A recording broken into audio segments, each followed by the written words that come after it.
In the headlines, more than 200 farmers and fisher folk benefit from a special loan facility at the Aid Bank. UWP Senator warns the absence of voter ID cards and a clean voters list for the next general elections could amount in a provocation. And primary schoolers in Soufriere to return to a completely resilient building in September. I'm Andrea Louis with the Channel 5 News, back with the details after this.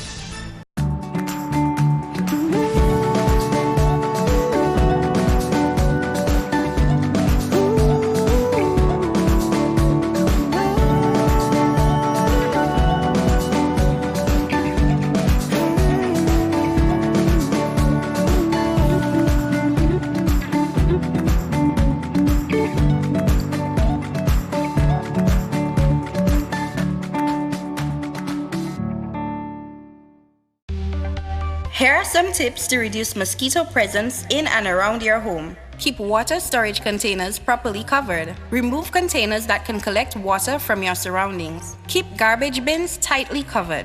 Pick up your litter and remove all tires from your yard. Keep gutters free of leaves and twigs to prevent stagnant water. Prevent Zika, dengue, and chikungunya. Fight the bite. This is a public service announcement from the Dominica Red Cross. This message is supported by Flow. Thank you for staying with us. First up, over 200 farmers and fisherfolk have, in the past financial year, benefited from a special loan facility at the Aid Bank. The loan facility was established in 2016 with Citizenship by Investment (CBI) program funds. In the past financial year, over 200 farmers and fisherfolk have utilized the funds from the facility to improve their operations. As of June 30th, 2018, a total of 213 farmers and fishermen with an investment value of 4.1 million benefited from the Government of Dominica's CBI funding. 54% of the investment amount went towards farm development, while 24% went towards poultry enterprises and 15% towards fishing. The major proportion of this investment, or 32%, was made in the southeast region of Casibroos to Delis, while 22% was made in the northeast region of Calibishi to Marigot. The loan program had to be restructured following Hurricane Maria so that stakeholders could continue to utilize the facility. Following Hurricane Maria, the government of Dominica modified the CBI loan facilities with more attractive terms in an effort to meet the needs of the target groups. The interest rates within the targeted groups or sectors was reduced to 2%. In 2016, a loan facility from CBI funds was also established for the development of the tourism industry. The tourism facility was modified to include a broader utilization of the funds to include property restoration, renewable energy, energy-efficient components, and the working capital component. 10 months following Hurricane Maria, some tourism facilities were at an advanced stage of restoration of their properties, with funds contracted from the CBI loan facility, which showed a total injection of 3 million during that period. A total of 5.3 million has been utilized from this facility towards the tourism sector. In other developments, pupils of the Soufriere Primary School to return to a new and resilient building in September. Julian Morris has that story. The renovation of the school is being undertaken by Resilient Dominica ResDM. ResDM was started by Daniel Langwa of Daniel Langwa Foundation, who is the developer of Petit Colibri cottages in Soufriere. The aim of ResDM is to bolster resilience in the communities of Soufriere, Scottsdale and Galion. To date, the organization has undertaken a number of projects to improve resilience in the area. The largest project thus far is the Soufriere Primary School. That now is in its finishing touches. It's certainly going to be open for the new school year in September. It's a truly resilient building. I'm really proud of what Resilient Dominica has done up there. It's got a concrete panel roof, so it's not poured concrete because the existing foundation, we were not sure it would be strong enough to put on a concrete roof. So when you look at it, it looks like a wooden traditional roof, but it's actually concrete panels. It's going to have solar electricity, so it's going to be somewhat self-sufficient on the day-to-day needs of the school. Complete redesign on the interior, new electrics, everything.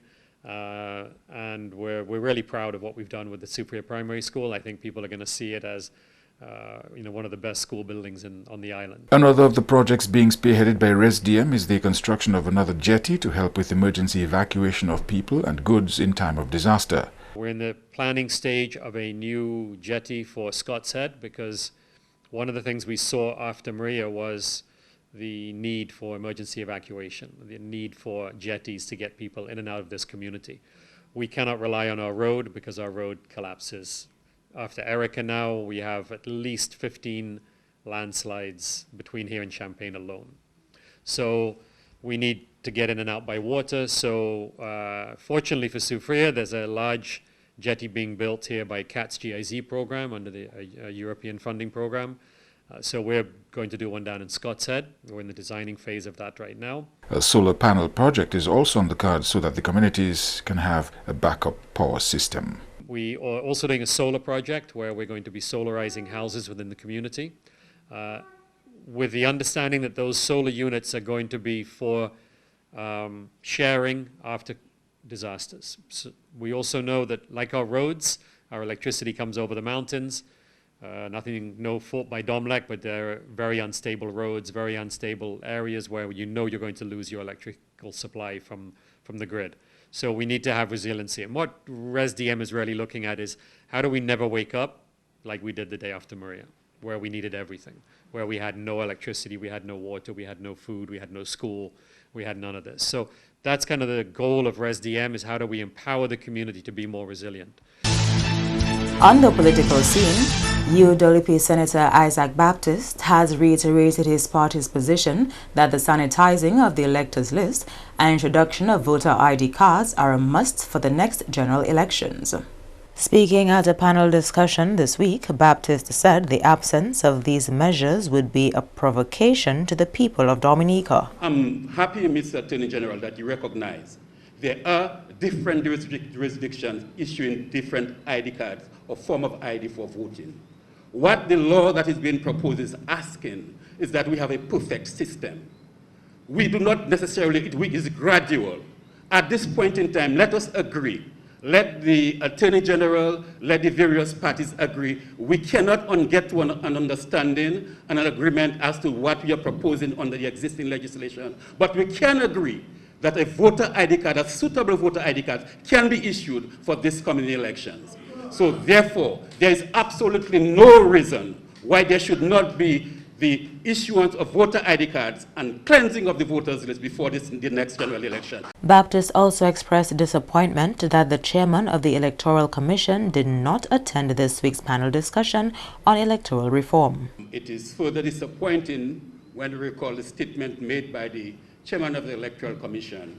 As far as he's concerned, there's not enough time for electoral reform before the next general elections.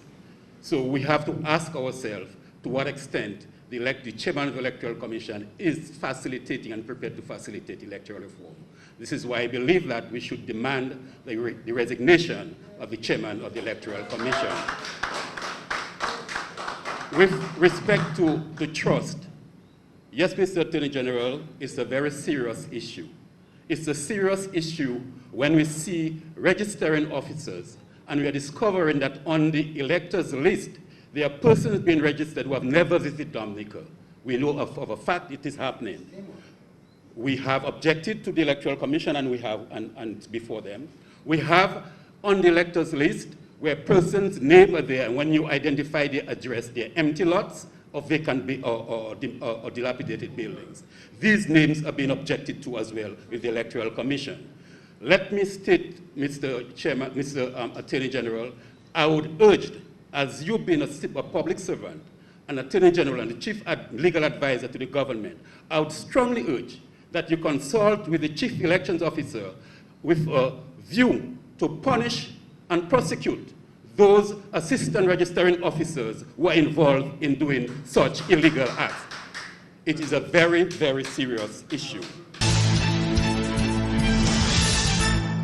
Attorney General Levi Peter has pushed back on suggestions that the proposed legislation for electoral reform will negatively impact the elections. The Attorney General told a panel discussion on electoral reform, on the contrary, these provisions clearly provide for greater integrity in the electoral process. The Attorney General maintains that in order to introduce photo ID cards, legislative amendments are required. Citing the relevant sections of the Registration of Electors Act, the AG pointed to the elements which would disqualify someone from being on the list. They include whether the person is deceased or an objection has been allowed against them, or the person has been out of Dominica for a period in excess of 5 years, or that the individual is disqualified from being on the register. The proposed legislation would also disqualify a person who has not confirmed their registration or their right to be registered. Clause 5 is a proposed amendment to Section 8, which again is an interesting amendment. It has nothing to do with identification cards or directly to do with the list, although it indirectly does. It is a provision which seeks to amend Clause 4 of Section 8 of the Act to give the Chief Registering Officer or his duly authorized representative more authority, greater authority and power to make inquiries and to seek information from occupiers of buildings, which will go some way towards the issue of identifying who is entitled to be on the register and who is not, and in terms, by that means, will have an effect in terms of what is colloquially called cleansing of the list. Clause 6 makes special provision for voters from Petit Savan and Dubique who were displaced after Tropical Storm Erika. Clause 7 seeks to introduce 2 additional subsections which will give the Chief Registering Officer greater authority. The new subsection 8 would state, the Chief Registering Officer, the Registering Officer, or the Assistant Registering Officer for a polling district may carry out an investigation and may, in such circumstances as he considers necessary, visit any place within the polling district for the purpose of ascertaining whether a person whose name appears in any register of electors or was known to reside in a particular polling district is still alive, or for such other prescribed purposes as the Chief Registering Officer may require. And the new subsection 9 would read, the Commission may, after consultation with the Chief Registering Officer, prescribe such other purposes as the Commission considers necessary for investigating pursuant to this section. These 2 provisions clearly give the Chief Registering Officer and the electoral machinery, if you will, the Commission and the Electoral Office, increased power to investigate who is entitled to be on the register and who not. How do these provisions in any way undermine the legitimacy of our electoral process or indeed inhibit that? You are watching the Channel 5 News. Stay tuned for more after the break.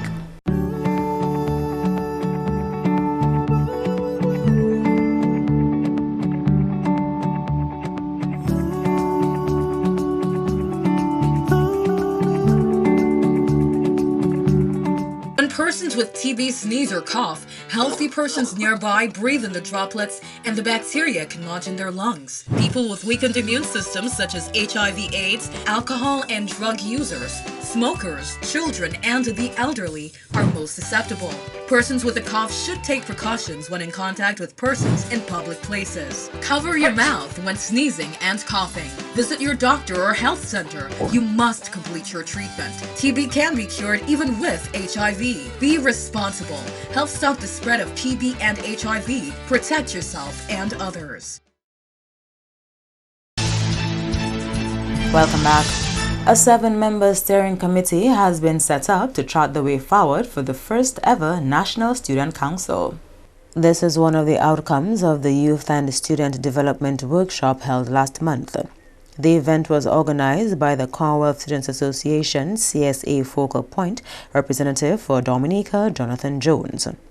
We currently have a steering committee in place, so what we have outlined in our mandate to have a national student body by, let's say, February-March 2020. We asked for nominees from the different schools. Like we divided Dominica into districts, into 4 districts: the north, south, east, and west. So we called the different secondary schools for nominees, and then we also called for 2 representatives from the Democratic College, since they're the largest and premier tertiary institution on island. Though the youth leaders involved in last month's workshop are on board with the establishment of a National Student Council, more youth need to show interest and support for this initiative. We have to find out if the youth population in Dominica really wants a National Student Council, because we can't just impose it on them. If we impose it on them, it'll just fall through because it's not something they really want or care about. So we need to find out if they're really interested, and we also need to find out what obstacles, like we need to take the challenge for delinquency, school dropout, so because these are the issues that are facing students and young persons, because after they drop out, how do they get back into this system? Because we know everybody's not academically inclined, so we're going to be championing for technical and vocational studies like TVET. This is not the only way in which the CSA is making its presence felt in Dominica. The association's representative is hosting a series of workshops to help prepare young Dominicans for the world of work. We're having a workshop called Workforce Success, Preparation for the Modern Day Workforce, where we'll be targeting young people between the age range of 16 and 25 to prepare them for the workforce. We'll be giving them sessions on human resource techniques, project planning and management, personal brand development, and critical thinking. Because these are some of the sessions that we think are needed to prepare young person for the workforce. Because as they come out straight from the college and go straight to the workforce, there's no gap, there's no filler to have them, say, trained and know the necessary skills they need to have when they're in the workforce. At the end of the 5-day period, they'll be pitching potential business ideas to a panel of investors, and they'll be also doing a mock job interview with a panel of persons from the private sector and the government service. What we plan to do, we're going to have a small intimate crowd with like 10 persons per district, and since there are 8 youth districts in Dominica, we'll be targeting 80 people overall. And the Attorney General has refuted suggestions that under the Registration of Electors Amendment Act, he is able to pass on an individual's biometric data to other interested parties. Biometric data includes your fingerprint and other personal information included electronically on a multipurpose ID card. Attorney General Levi Peter has debunked that suggestion, urging individuals to take the time to better inform themselves. That the Attorney General, if I understood him, has the authority to hand over people's fingerprints and other biometric data. That is totally false. I very much wish that people would read for yourself. The Registration of Electors Act, Amendment Act states, it's the section 20, I'm just going to read it, at subsection 2, so it will be section 20, subsection 2. The Chief Registering Officer shall not share biometric data of a person except in accordance with a disclosure order. What is a disclosure order, and how does the Chief Registering Officer get that? Subsection 3. An authorized officer who wishes to obtain a disclosure order shall request the Attorney General to cause an application ex parte to be made to a judge in chambers on his behalf. And he goes on and sets out the provisions, what's required, the right. So I can't just walk in and get that. This is not something that I have access to. What is provided is that the Chief Elections Officer, in certain stipulated, and as I indicated in my earlier submission, there are a set of provisions that deal with that in detail, which I don't think is the substance of our discussion tonight, so I won't go into it. But it sets out the sort of information and the circumstance or circumstances in which that information can be divulged. Very limited circumstances, and it requires a disclosure order. It requires that the Attorney General, on behalf of the Chief Registering Officer, make an application to a judge stating that it's required for this reason. And so the judge and the court will have to be satisfied that the reason being proffered by the Attorney General falls within the stipulated purposes provided for in the legislation.